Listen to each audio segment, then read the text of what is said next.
Isaac Sarason is a skilled hacker, formerly employed by British Telecom-Sprint. When his health failed, Isaac did the only thing he could think of.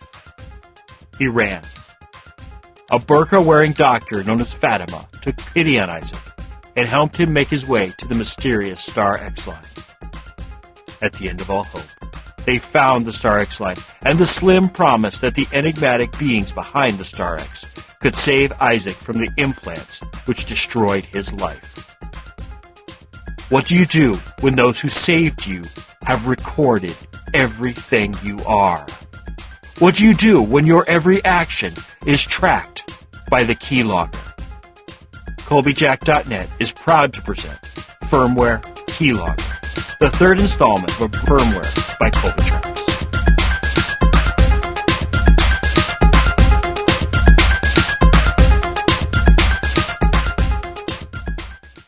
Episode 56. Base access to the vCity is free, and even with a 10% cut of all cash moved through your hands, there isn't enough money changing hands and leaving vCity for you to pay your bills. That's where the skin merchants come in, right? I added. I wanted to make sure I was following the thread of his story. Exactly, Oz said. What you see here is the interface between the vCity servers and the porn parlors of the net at large. To be perfectly honest, less than 3% of these businesses receive their traffic from users of vCity. I get it, I responded. The pornographers need the physics and reality systems of the vCity servers, but they are actually running as separate instances with limited connectivity to the community the Aberdini like to believe they have built separate of the world. Exactly, Oz said with a wide smile. As a great artist once said, the net is for porn. And nowhere is this truer than in the underpinnings of the Aberdini cybernetic Holy Land. These dens of iniquity are what both sustain and protect vCity from the wider world outside. So this whole force Ishmael to shake his moneymaker for jewels thing? It's just your way of getting a chance to let me know how blessed I am to be allowed into your rotting Eden? I asked. Oz smiled. No, I had nothing to do with you coming here. The job market, in its infinite wisdom, has scanned your curriculum vitae and has filtered you to the places which will hire you. The entire job market. You talk as if it were a single entity and not an accumulation of a million different employers all competing for labor. I snapped. How did the market know I had even the ability to dance alluringly? I can't ever remember dancing alluringly once. The first place you did all the various interview stuff at. They offset their cost of interviewing by selling your information into the vCity employment database. Any place which was looking for employees subscribes to the list and reviews your application. It was found wanting by the expert systems which most businesses export their hiring needs to, and those places were removed from your search parameters. Oz said, as if you were explaining the most obvious thing ever to the densest person in the world. So, even though I am a skilled programmer, the only places which thought my skills were applicable were strip joints. I asked, wondering who it was that had programmed the Bayesian filters on the employment systems. No, Oz said with a frown.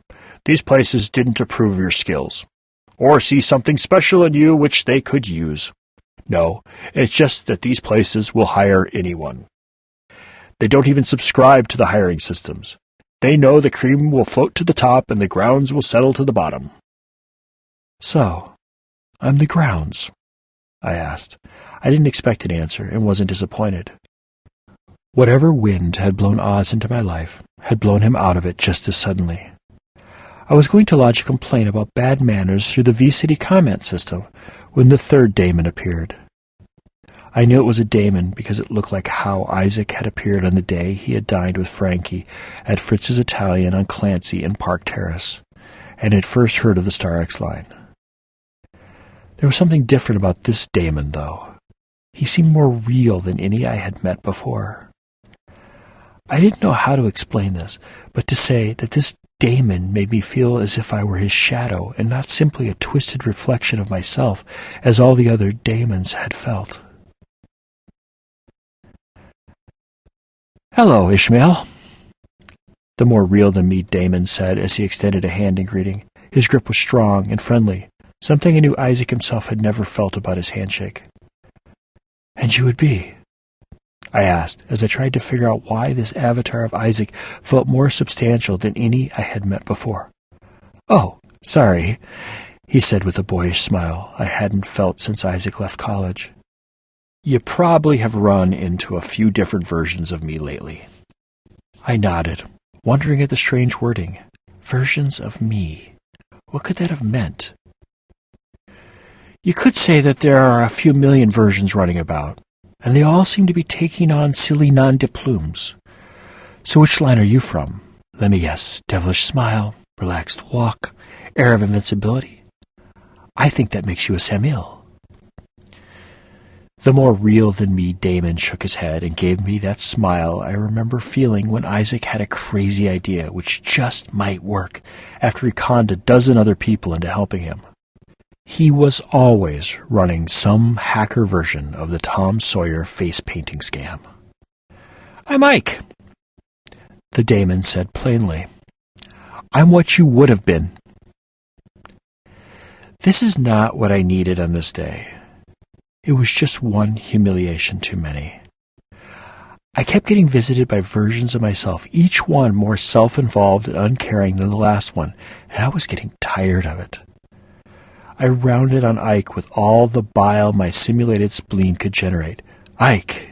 You said Ike, right? As in an Isaac Jr.? Ike nodded smugly. "I had assumed you would get the reference." "Damn right I got the reference," I snapped. "If there is one thing this dysfunctional family has in common, is the desire to create ready-made backgrounds out of the meanings in names." I stomped away down the alley away from Ike. I knew he would follow and keep up. There was nothing to prevent him from following me no matter where I went.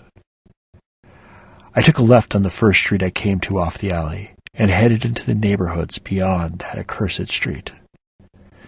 As I passed beyond the neon and video panel displays and into smaller, less aggressively advertised businesses, I realized we were still within the search parameters of the alley. I slowed so I could come abreast. I know it shouldn't have mattered. We were in a simulation, and we were both Damons. There was no physical reality we couldn't overcome within the V-City. We didn't have pulses and respiration.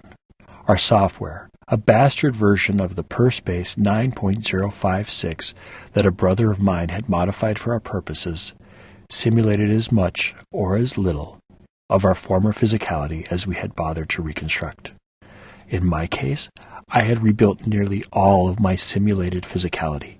My presence in V-City was made easier with each step I took, learning how to simulate all of the various reactions a human expected in another. I assumed Sam Noir had spent little or no time on such trivialities. He was a creature of the networks, following his own agenda. What did he need with all the baggage of remembering what it was like to be human? Now, this Ike fellow, he remembered what it meant to be human. I could hear him huffing and puffing to catch up. Why didn't he just bypass his respiratory system? It's not like he needed to breathe. It's not like he had a body in an apartment somewhere which is responding to the fake exertion with heightened heart rate, increased endorphin release, and a desire to move more oxygen into the body than normal. But no, this Ike was exhibiting all of the classic signs of trying to move faster than his physical conditioning would allow. It wasn't as if his physique was made for running either. Ike had taken on the shape of Isaac on that last perfect day before his descent into hell, and that included the physical form with all its limitations bar one. The one limitation old Isaac had that this avatar of his didn't have was his implants. Where Isaac had raised discs of red infected cherries surrounding his interface ports, this version of Isaac showed no sign of implants. He also didn't sport the Mospa shades, which Isaac had used to hide his infirmity. After half a block of slowly decreasing offensive clubs, I took a quick right, and then the next left. I did it partially as a test of Ike's resolve to follow me. and partially as an attempt to get beyond the search parameters of the alley and into the real V-City. Ike passed. I failed. It took 3 blocks and 2 more zigzag direction changes for me to slow enough to allow Ike to finally catch up. "You really take the cake," I said as he huffed and puffed his way up to my side. "What do you mean?" Ike panted out like an out-of-shape cubicle haunter who had just tried to run a mile on a dare. "You and your silly name," I answered as I came to a stop before the gates of a wrought-iron-protected park at the center of a darkened square, surrounded by 3-story brownstone walk-ups. Small red and purple lights accented the windows of the houses around us. "Did you take the name as homage to our progenitor, or toward the federal general who won the World War in Europe?" "There was a federal general known as Ike?" Ike asked. "How do you know?" "Ever read a book?" I sniped. "Well, I have. Not much else to do when you're broke and can't find a job." "I should have known," Ike responded. "If you need money, I could set you up." What was it with my brothers having so much trouble understanding that I was trying to make my own way, not receive handouts? "I could use a job, not a handout." "I could find you a job," Ike said. "Doing stuff you aren't allowed to do?" I responded. This was getting to be the way of my conversations with my brothers. The only work they had was for things I couldn't do with a clean conscience. "Yeah, that about sums it up," Ike answered. "Then I'll just have to take my chances with the porn merchants," I said as I studied the houses around me with their red and purple lights. Some windows only had red lights, while others had only purple, and a third type carried both colors. It appeared the windows with both purple and red outnumbered the other 2 colors combined. "You'd be a whore before you'd take money from me?" Ike asked. I looked at the houses with their strange choice of colors and decided they had to have something to do with my current predicament. It's not like V-City had been short on symbolism for me lately. After a long period of milling the words about in my head, I forced a tight-lipped smile, nodded, and said, Yes, I would." "Why?" Ike asked. Concern shone across his face in a way I remembered seeing in photos of Isaac snapped when he was deep into a problem. I knew how it felt to feel the emotions his face betrayed, and it made me vaguely uncomfortable. "Prostitution is a legal profession in the city," I answered. "And as anything legal in the city is legal here, that means prostitution is legal here as well. Besides, at least here I don't have to worry about being beaten up by a Jane. Not like the boys Fatima works with." "Oh, yes, you live with Fatima. I said something about that earlier when I asked about you," Ike said absently. "Do you think he—" "It's she," I interrupted. Sorry. I never knew her as anything other than the tranny doctor," Ike said as he stumbled into another patch of bad linguistics. "Never say tranny," I corrected.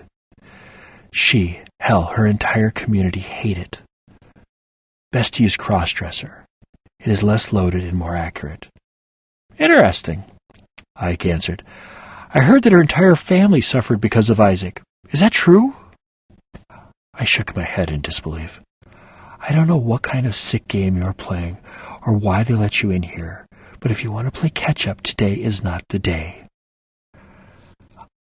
I glanced from door to door, wondering what the red and purple lights meant. In confusion over what I was to do, I asked the same questions again in a different manner. "What the hell are you doing here? I thought they kept your type out," I finally asked.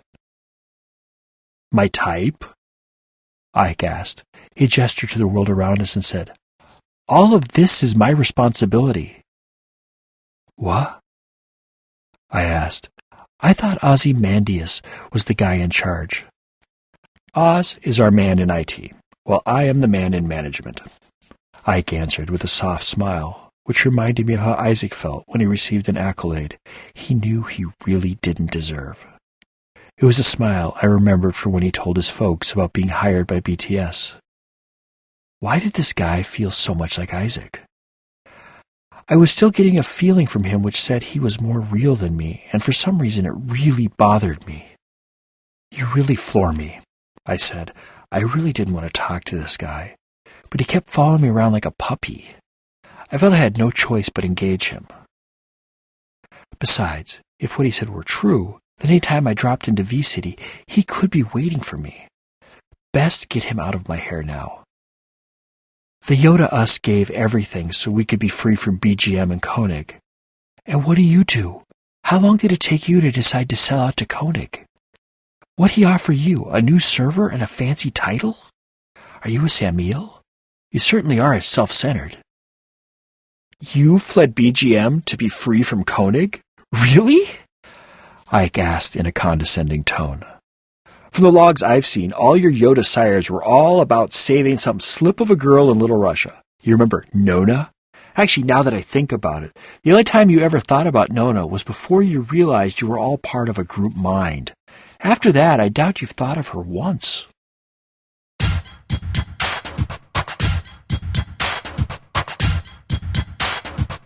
Firmware Keylogger begins where Firmware Proxy ends, which in turn followed on the heels of Firmware Hijacked. Firmware Hijacked, Proxy, and Keylogger are all available in ebook versions from our store at shop.colbyjack.net, amazon.com, barnesandnoble.com, and smashwords.com. Just search for Colbytrax. That's Colbytrax. I'm the only one. A complete audiobook version of both Firmware, Hijacked, Proxy, and soon Keylogger is available for download through our shop as well.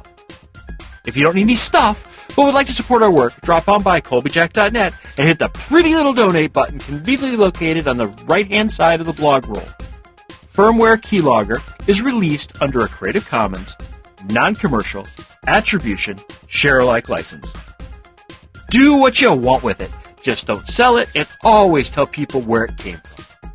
If you received this from a friend and want more information about Colbyjack.net and our split personality website, just drop on over to Colbyjack.net and select either the audio or visual side. The audio side carries our podcast, while the visual side carries our writings.